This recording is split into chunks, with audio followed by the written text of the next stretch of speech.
So, ladies and gentlemen, we are live straight into the game here. It is Dawnbreaker map 2 for us, and we have Cobalt Squad and Virus in the attack helicopter for US Blue, which is the Luftwaffles in tops on China Red.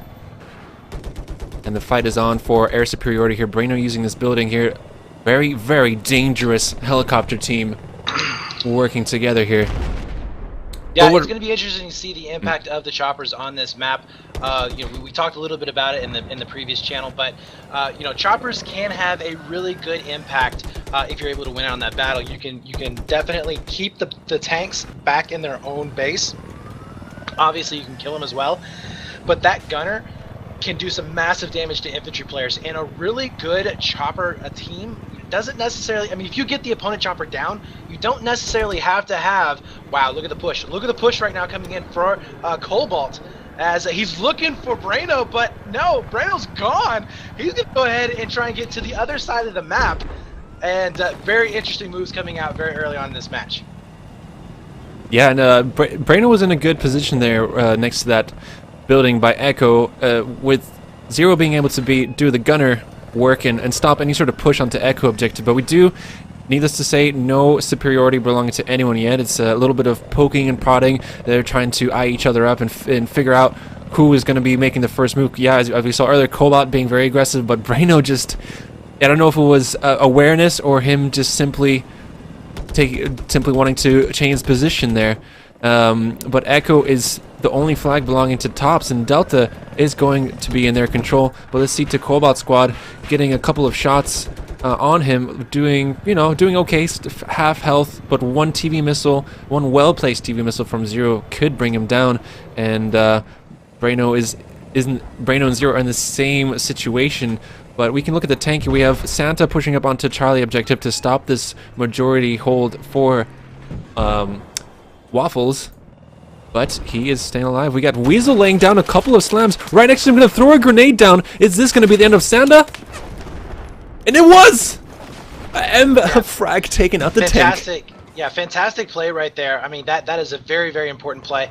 It does leave Waffles with free range with their armor for the time being until they're able to get back into the game, especially with the chopper being down as well. So Cobalt here is going to be some running train. Look at this guy. He's going to start raking in the kills. And if you take a look at the kill feed, it is blue all day long. Waffles is looking fantastic. 242 to 171. They have a 4 cap that they're about to capitalize on. And this is just looking very bad here for tops.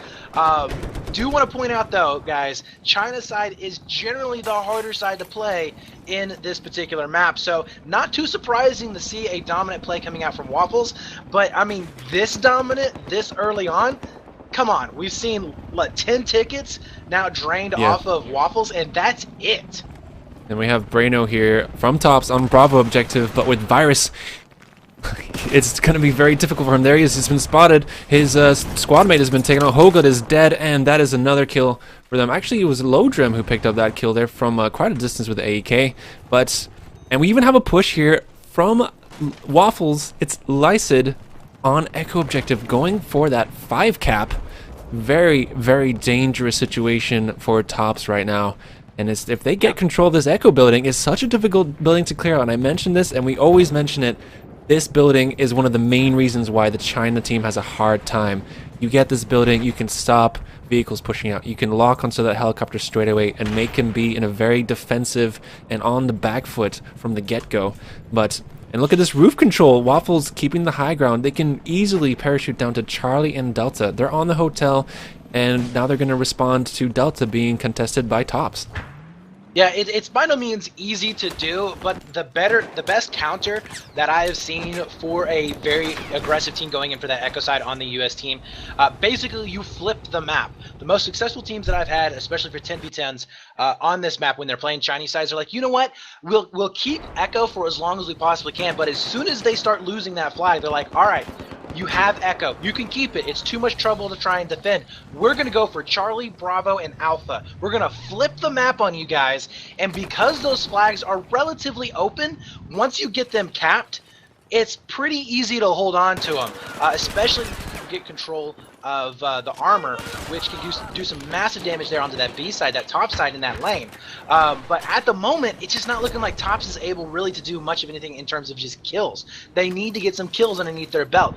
They're dying over there onto Delta. They're dying onto Echo. They really don't have a push that they can make. They have, it looks like, cleared out the rooftops between Echo and Charlie, which will give them a little bit of a breather, so to say, from those reinforcements coming in at both of the angles, not only to Echo but also to Delta.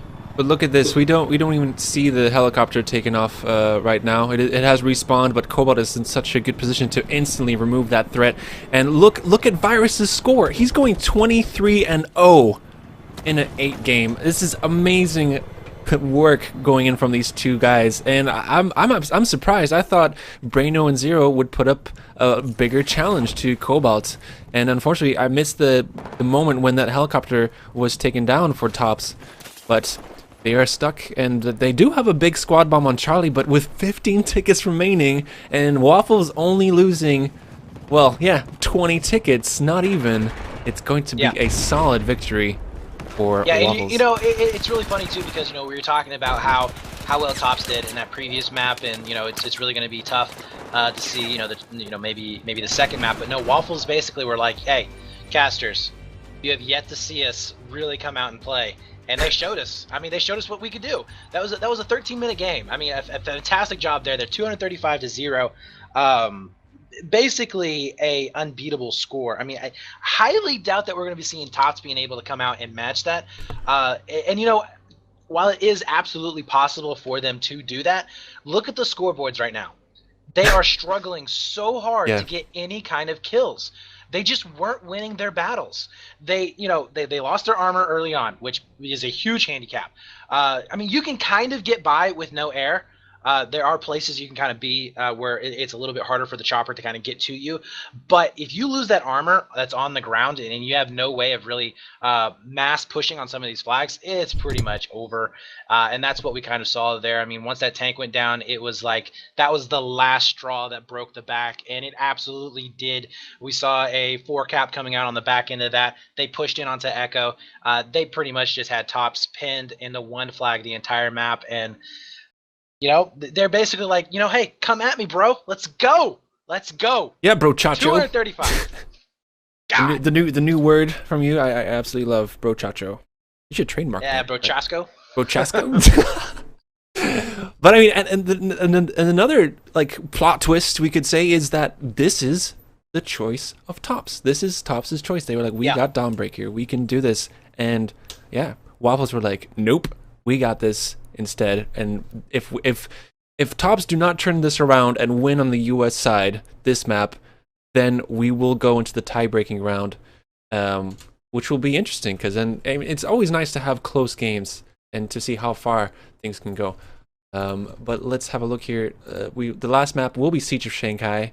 And speaking of Siege of Shanghai, it's I've played 8v8 Siege of Shanghai, and it is one of the most difficult maps to play, in my opinion. It's very difficult. You have to be very well coordinated, and getting that Bravo building, the big tower in the middle of Siege of Shanghai, the Shanghai Tower, that is the game changer. And how you set up, if you're prepared to cover all the elevators, and it can be very quick rounds on it. So if they do go into overtime, we will have some exciting quick rounds on Siege of Shanghai. Yeah, and I think you know, just as important as the choppers are on Dawnbreaker, I think that the choppers, the little birds, are even more important onto Siege of Shanghai. So you're really going to want to focus on the little bird pilots, because if they can win that initial fight, they pretty much can own that B flag. You know as well as I do, when you fight anybody who's played in the public server and you have to fight in that middle flag that on top of that building, and you don't have a chopper up on your side and the other team does, it is brutal. So brutal. Unless you can get a lucky small shot off, it's almost impossible to take him down. So, you know, definitely look for some really good chopper play on that map as well. But, you know, right now, Dawnbreaker, as we are hopefully going to get started here very, very soon, you know, I really don't know what Tops can do, if they could do anything at all. I mean, if I was in their position right now, you know, I would definitely be like, look, we have what, like 15, 17 tickets that we can play with here. So we can't play, you know, you can't play slow. So let's just throw caution to the wind and let's go after them. You know, I want to see them get pretty aggressive right here. Maybe push down as hard as they possibly can there onto that B lane. Try and get some pressure there from their armor, and then just maybe go for a very quick push on the attack chopper as well. I mean, what do they got to lose? It's 17 tickets. Hell, we could see an all cap coming out from tops, and just on deaths alone, we could see the win going into the favor here of Waffles. Yeah, and well, we shall see what they will do, because they are going to go into overtime anyways, unless they do some sort of miracle here and they do something that will be extraordinary, some extraordinary play. They get that air superiority, and Braino and Zero are able to dominate, and Tops don't lose that tank in the first couple of minutes of the game. But we shall see what happens. Yeah, 17 tickets. That is a tight tolerance for them to work with. And yeah, the miracle of BCL. Let's see it happen. Yes, we believe. Give your energy, everyone. Right now. 2 tops. Let's go. give them your energy, but not your battle packs. Maybe that's what they need. They need some battle pack love. Battle pack love, 200% XP boosts. For, that's right, man. That's what they need. Motivator. They didn't have their XPs up. But we are live here. Let's go and see what Tops are going to do. Braino, I'm going to watch him and Zero, see what goes on. But look at that aggressive TV coming in straight away from Weasel, taking out one Tops player from the get-go.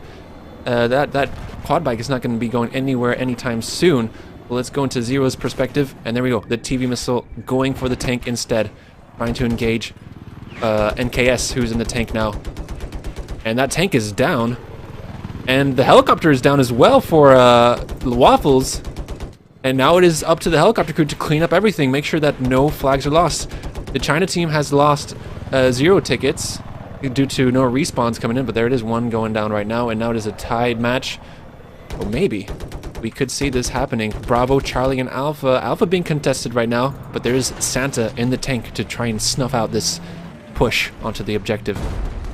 Gets me one kill. You know, this is exactly what they could have wanted. You know, they have the early air battle going in their favor. They have the tank battle, or the tank in their favor as well. So the armor is going to have free range going in. They just need to get the caps. They just need to get onto the flags. So far, only 2 flags in their favor. We see a little bit of engagements happening over here onto Alpha. They haven't been able to clean up this infantry at all. But you know, I mean, at this point, if we see just a couple of meds being mixed in here with Waffles, they're going to have so much sustain, so much ability to keep themselves alive and just contesting these flags over and over again, that they're going to be able to whittle down this team little by little. Yeah, I mean, Alpha is cleared now. Bravo and Charlie, no one going for a push there. We have Kibsy here on hotel roof. It's an objective on its own, so he can give support to the teams as that helicopter goes. There it is. He is locking on straight away with the Cobalt squad. Will be able to pop that ECM and go around the building. And look at this Hansen suite. Weasel. Oh my god, look at him. He's going to come in with the mine play. And does he get the tank here? He does. Beautiful job coming out.